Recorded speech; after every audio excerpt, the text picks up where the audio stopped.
Со традиционалната добро позната коледарска песна уште рано наутро најмладите ги разбудија верниците и го означија Бадниковото утро. Коледарите тропајќи од врата на врата со кеси и торби во рацете, најавија дека денеска е Бадника, утре е Божик. Коледе, леде, паднало греде. Ајде, дечиња, јас ве чекам цело утро.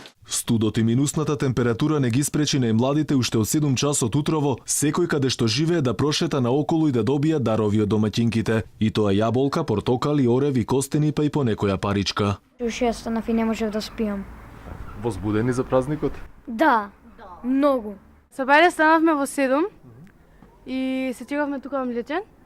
И после тоа сите во сите згради поминавме. Јас станав во 7:10 и се припремив брзо за да не закаснам да одам со нив на Коледе леде. Даваат пари, храна, као благи работи, овошје, јаболки, банани и тоа, круасани, такви работи. Домаќинките подготвени ги дочекаа коледарите кои групирани затропаа на нивните врати. Тие велат дека и годинава има доста деца кои ја негуваат традицијата. Со голема радост ги чекам да дојдат уште од утринските часови и тие доаѓаат, тие ни носат радост и ова се многу значајни денови во нашата христијанска традиција и треба да си ги негуваме. Со години ја негувам и многу ми е мило што вака се случува што децава ни идат.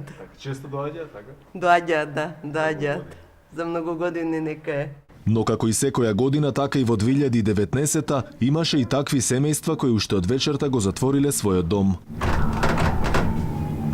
Македонската православна црква вели дека на овој ден има мешање меѓу верата и паганството. Според МПЦ, наместо Коледе леде треба да се пее вечниот Бог, стара православна песна која всушност го објаснува настанот поради кој се слават Бадник и Божик. Годинава вакви бадникови поворки на радоста се одржаа во 34 населени места во Македонија. Организатор е Сдруженијето Бадникови поворки кое постои 3 години.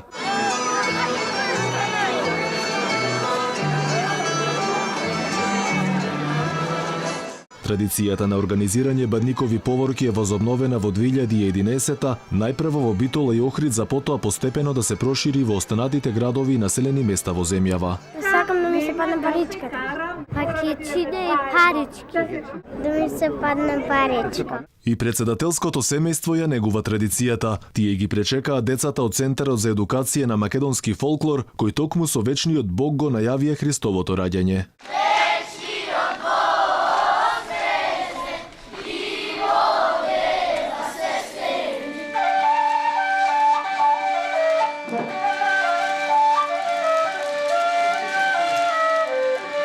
На децата семејството Иванови им подарија пригодни пакетчиња.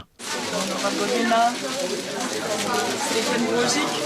Сопругата на председателот Маја Иванова рече дека како семејство даваат силна поддршка за негување на традицијата. Една голема мудрост вели дека секој од нас има лице од кое што треба да дава насмевки. Има устна од која што треба да изговори добри зборови, да прави добри дела и очи да ги види добрите работи кај луѓето околу нас. Инаку се верува дека децата кои утрото на Бадник ги посетуваат домовите за да добијат дарови, ги символизираат ангелите кои го најавиле Христовото раѓање.